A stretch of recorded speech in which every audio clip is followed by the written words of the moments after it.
hayan citado a presentar este tema que es tan importante, habitualmente muy poco usado. Entre paréntesis, el día de hoy, 2 de agosto, se conmemora el 80º aniversario de la rebelión del campo de exterminio de Treblinka, 1943.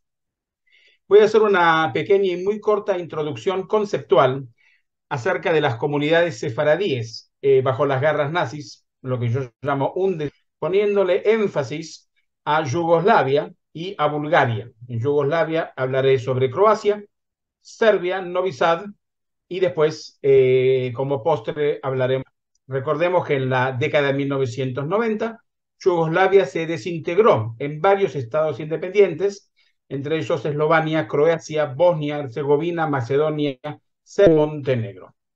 En lo que a mí respecta, es muy importante decirlo al comienzo, no hay una narrativa de la Shoah completa y abarcativa sin el relato de las comunidades. No puede seguir siendo una memoria invisible, incluyendo, por supuesto, las comunidades sefaradíes en el norte de África y en los Balcanes. Entonces, horizontes sefaradíes en los Balcanes. De los 82.500 judíos de Yugoslavia, 60.000 fueron asesinados, el 83% de la población, solamente 14.000 sobrevivieron en el Holocausto, que representan un 17%.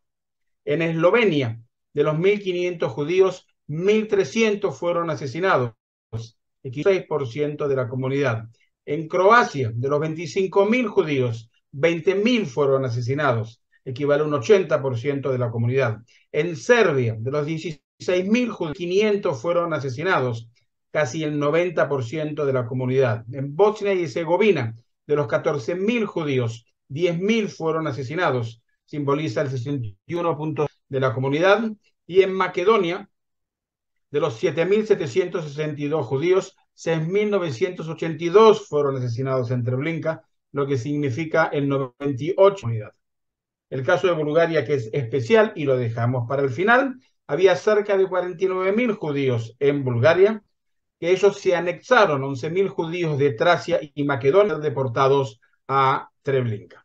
En Rumania, el régimen filo-nazi no dudó en prestar colaboración a los nazis para la deportación de sus judíos. Se calcula el número de sefaradíes rumanos de los que fueron asesinados, y de ellos solo 5.000 sobrevivieron. Un caso excepcional a lo largo de la guerra, entre 2.000 y 2.500 judíos buscaron refugio en Albania, un país musulmán. La mayoría de estos refugiados judíos sefaradíes llevados por la población local de Albania, albaneses, siguiendo una costumbre y una tradición de hospitalidad y de protección conocido como el Código Besa. Otorgaron protección a refugiados judíos en los pueblos y en las montañas.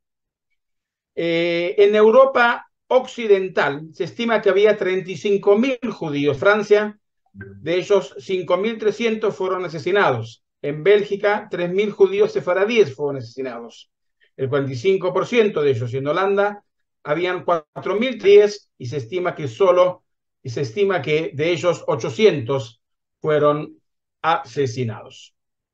Entonces vamos a ver ahora, entrando a profundizar un poco en los Balcanes. Belgrado, que era la capital de la ex Yugoslavia, fue bombardeada sin declaración de guerra el 6 de abril de 1941. Junto con las tropas italianas, húngaras y búlgaras, invadieron Yugoslavia. Yugoslavia quedó descuartizada y la mayor parte de ella fue entregada al Estado fascista.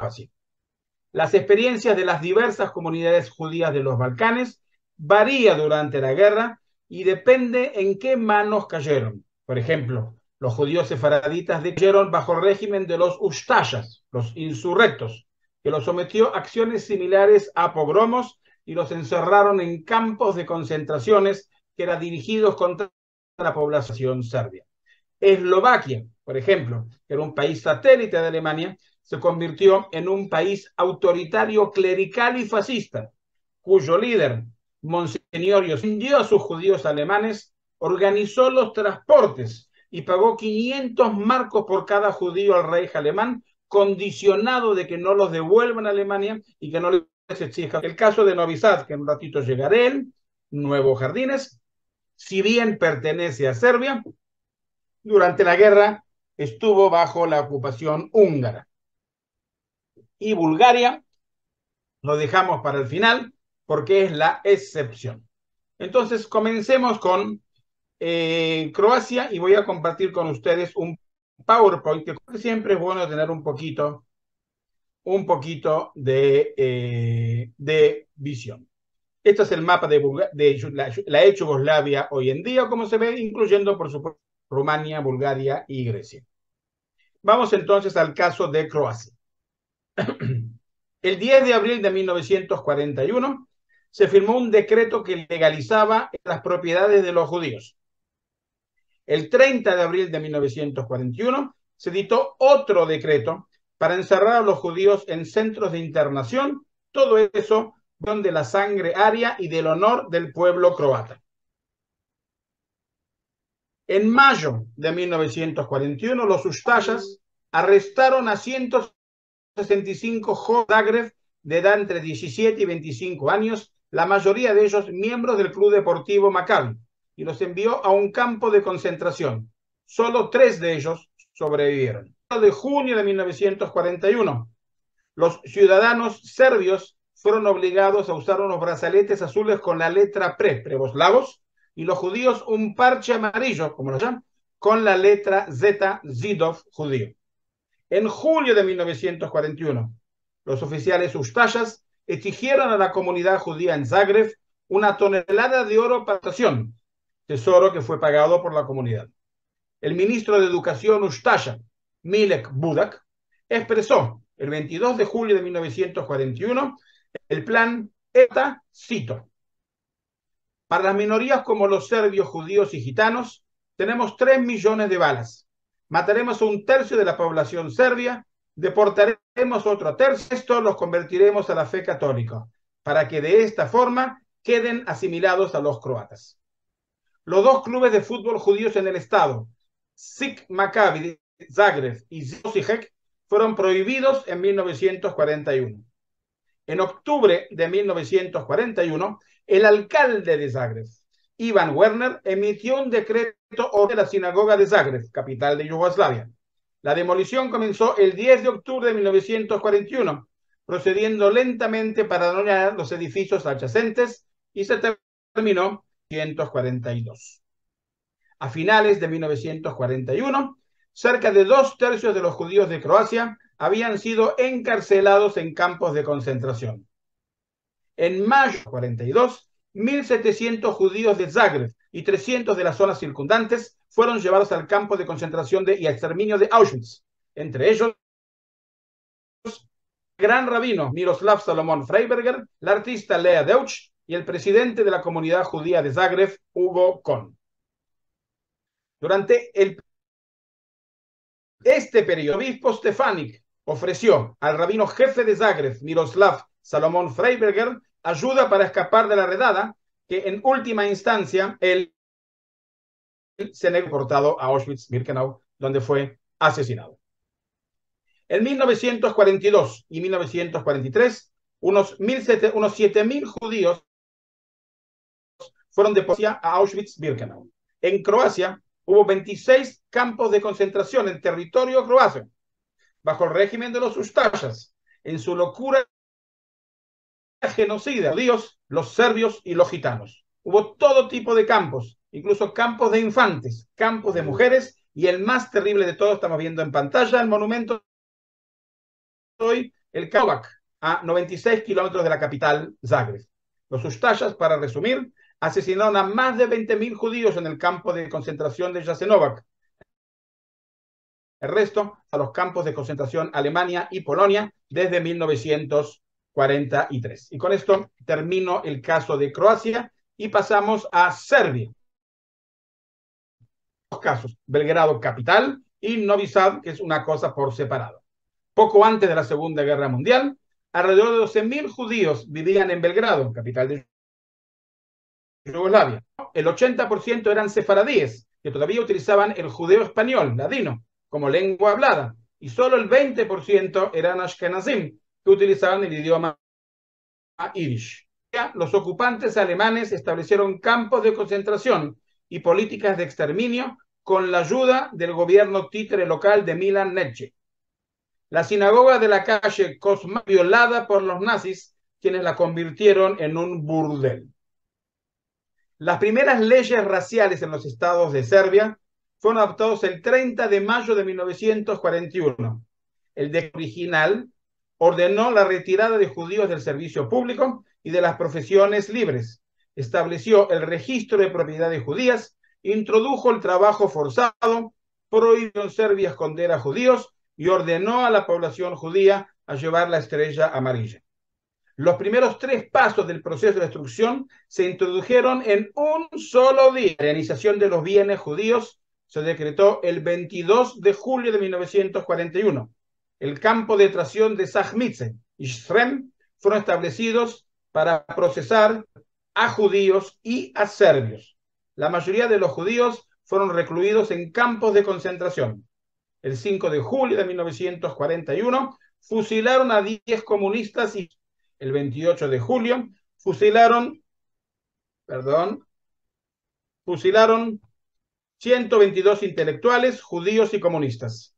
En el verano de 1900 se crearon 2 campos de concentración, uno en Belgrado y otro en Šabac. El gobierno de ocupación hizo ejecutar a los varones judíos encerrados en los campos de detención. Ellos fueron asesinados durante los meses de septiembre a diciembre de 1941.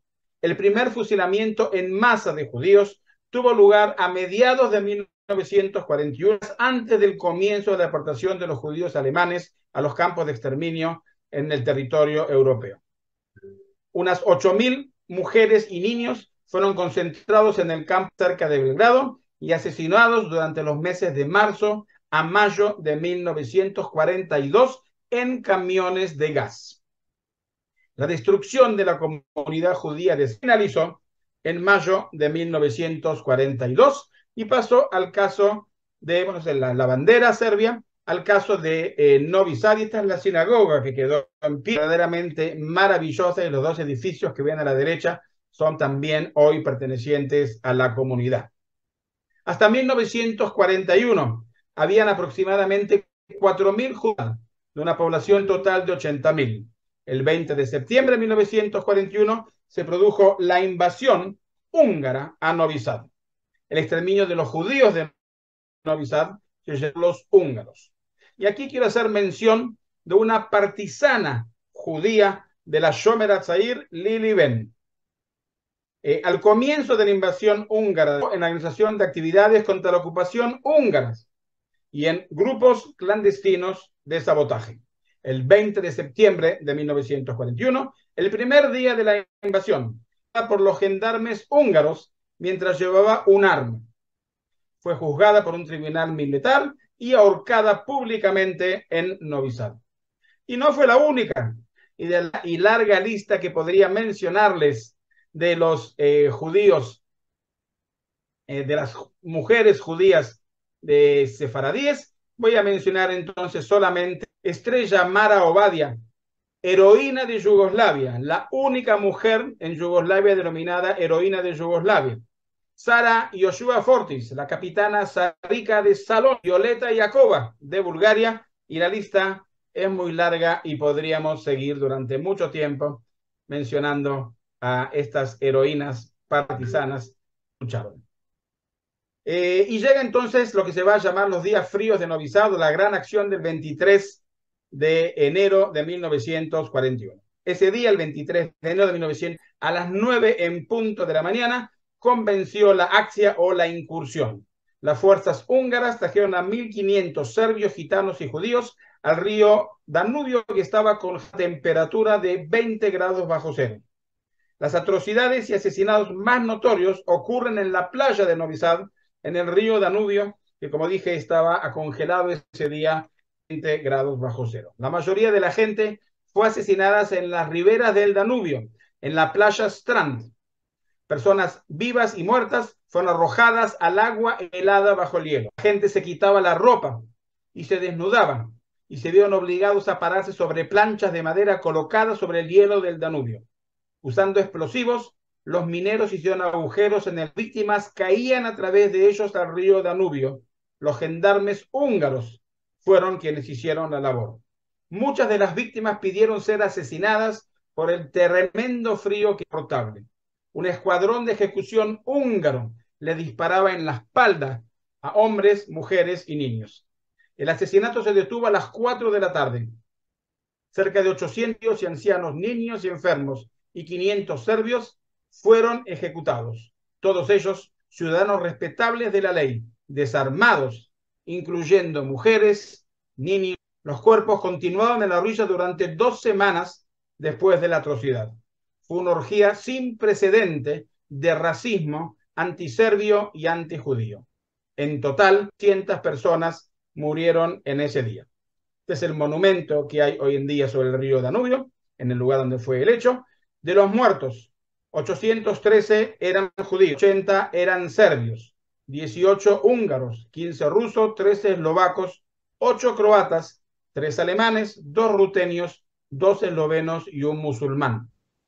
Hombres y 418 mujeres, 168 niños y 177 ancianos.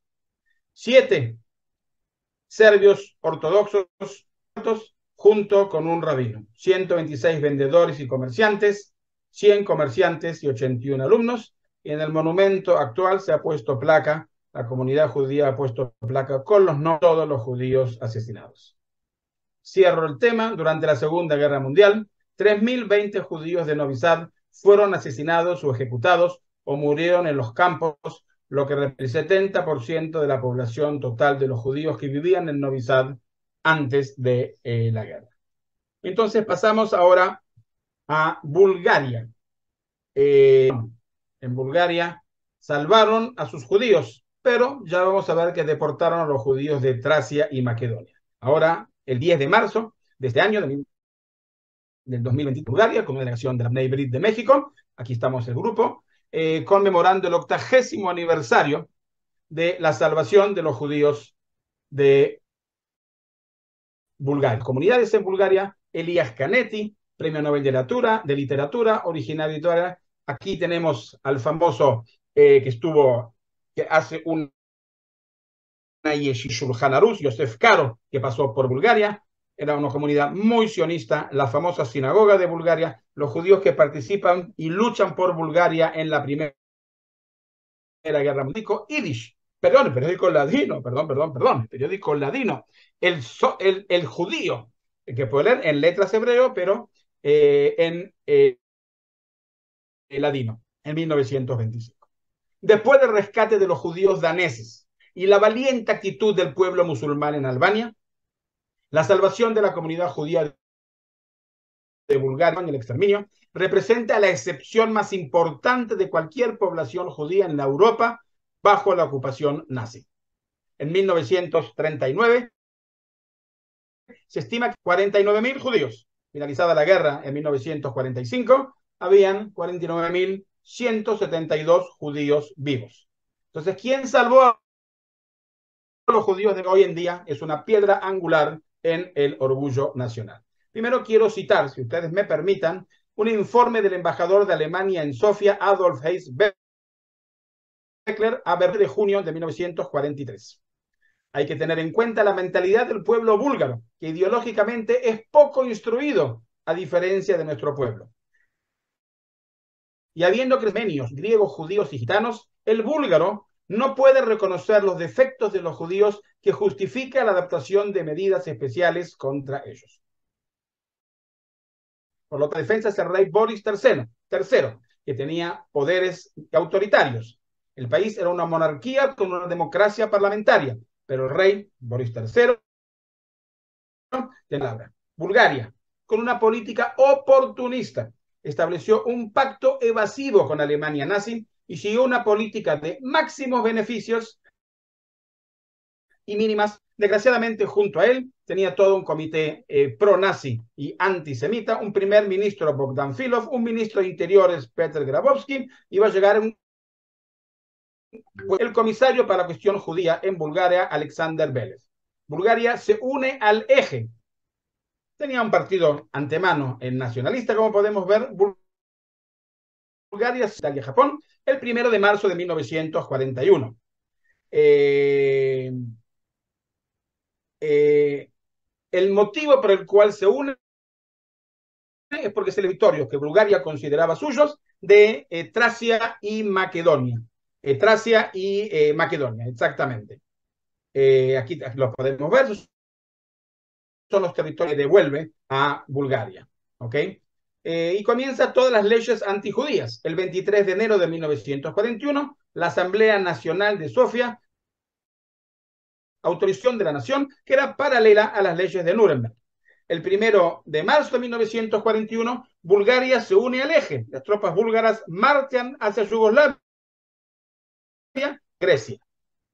A partir del 27 de enero de 1941, todos los judíos fueron retirados de las Fuerzas Armadas regulares y se crean las brigadas de trabajo, campos de trabajo forzados. El servicio de trabajo obligatorio se aplicó a partir de agosto de 1941. Se reclutaban hombres de 20 a 45 años y en 1940 había 24 batallones de trabajo compuestos por judíos. Y se confiscan las radios, los teléfonos de las propiedades judías, hay impuestos de contribución, el 20% del patrimonio, de limitación de los recursos financieros de los judíos en Bulgaria. Esta ley prohibía a los judíos trabajar en puestos como farmacéuticos, ingenieros, arquitectos, abogados, periodistas, etc.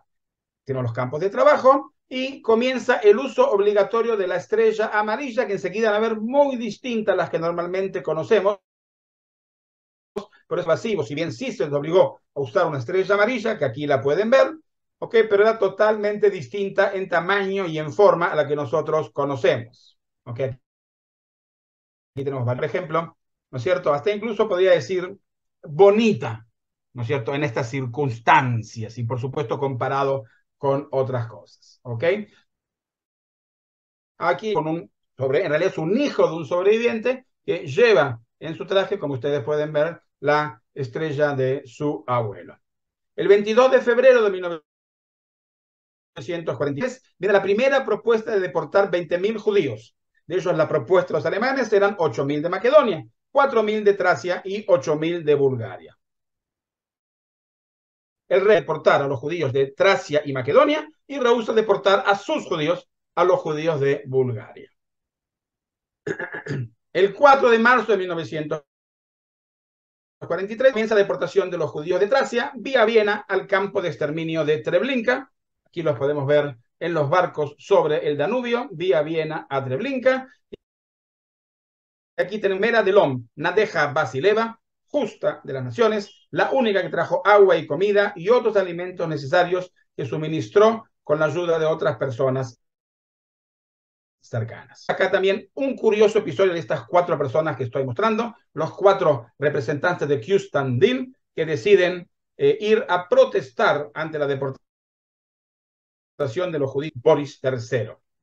Liliana Panizza, secretaria del Comité de los Asuntos Judíos, del Comité Nazi de los Asuntos Judíos, fue quien reveló los planes de la deportación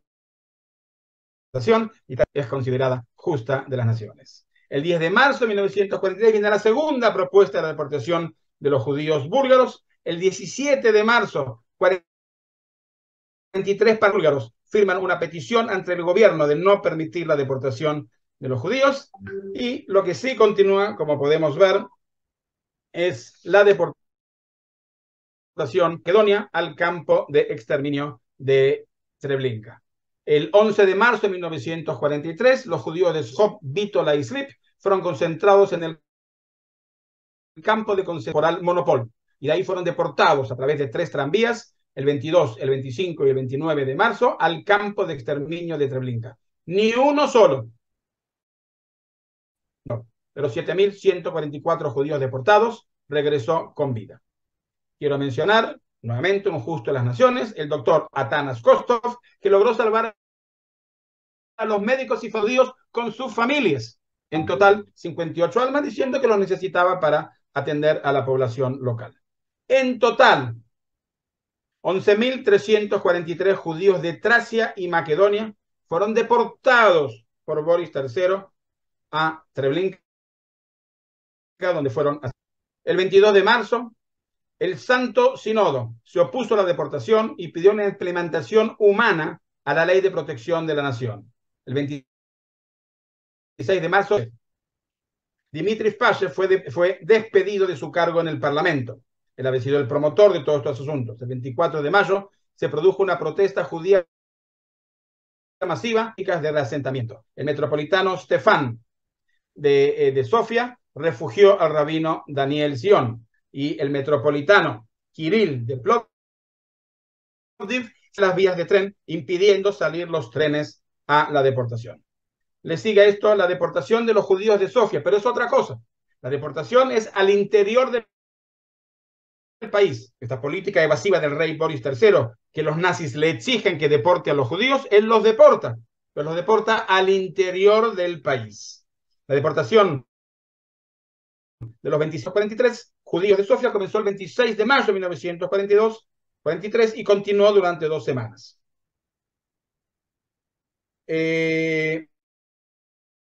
Para ir, el 5 de septiembre de 1944, la Unión Soviética invadió Bulgaria, derrocó al gobierno e instaló su propio. Este fue el comienzo de la era comunista en Bulgaria. Los comunistas organizaron juicios multitudinarios de criminales de guerra reales y supuestos. Tras el referéndum de 1900 que abolió la monarquía, el hijo del rey Boris III, Simón II, que tenía 6 años, y su familia fueron exiliados a España. Regresó a Bulgaria en la década de 1900 como ciudadano privado y se convirtió en primer ministro entre el 2001 y el 2005. Habiendo sobrevivido a la guerra y enfrentándose a la perspectiva de la vida en un país comunista, 38.000 judíos emigraron al Estado de Israel. Y sigue la narrativa hasta el día de hoy. ¿Quién salvó a los judíos de Bulgaria? Sin lugar a duda, en primer término, el rey Boris III. Segundo, el ministro de Interior, el secretario del Parlamento, Dmitry Pashev. Los dos patriarcas, Stefan de Sofía y Dmitry Pashev. Julio Palencia, embajador de España en Bulgaria. Sion. Todos ellos deben ser considerados quienes salvaron. Y en general, fue el pueblo búlgaro en conjunto quienes salvaron a los judíos. La cuestión de la responsabilidad de los 11.343 judíos de Tracia y Macedonia es el monumento en el bosque del Keren que hay en Israel, donde conmemora, por un lado, la salvación de los judíos de Bulgaria y por otro lado, la deportación de los judíos de Tracia y Macedonia. Para resumir, repito lo que dije al comienzo de esta parte. Después de y la valiente actitud del pueblo musulmán de Albania, la salvación de la comunidad judía de Bulgaria, de la deportación y el exterminio, representa la excepción más importante de cualquier población judía en Europa bajo la ocupación nazi. Este es el libro que yo publiqué al respecto. Y para finalizar, quiero hacer una cita del poema escrito para los justos de las naciones por el poeta Jaime, quiero dedicárselo a todo el pueblo búlgaro y a todos los búlgaros en Uruguay. Al pueblo búlgaro, por vuestro coraje, valentía y solidaridad, ante vos me inclino y murmuro en silencio, gracias. Y la última foto que les quiero mostrar, este es Simeón II, aún mantiene el título de rey de Bulgaria, ejerce. Le dije que en marzo estuvimos y el rey nos atendió en su casa, habló un perfecto español, estoy ahí yo con mi señora, cuando el rey Simeón II nos recibió en Sofía en la conmemoración del 80º aniversario de la salvación de los 49.000 judíos búlgaros. El rey Boris III regresa de un encuentro con Hitler, 7 encuentros con él, y a la semana encuentra su muerte. Esto ocurre el 28 de agosto de 1943. Él tenía 49 años. Como a los reyes no se le da de una forma que no la podemos explicar hasta el día de hoy. Pero la gran mayoría de historiadores, dentro de los cuales me incluyo, no nos que el rey Boris III fue envenenado o en la última cena que tuvo con Hitler, o en el viaje de regreso en el avión, cayeron máscaras de oxígeno, y en una de esas dos ocasiones tenía 49 años, y a las personas más sanas del mundo, hacía alpinismo, caminaba, hacía excursiones y todo, muere repentinamente. A la gran mayoría de historiadores,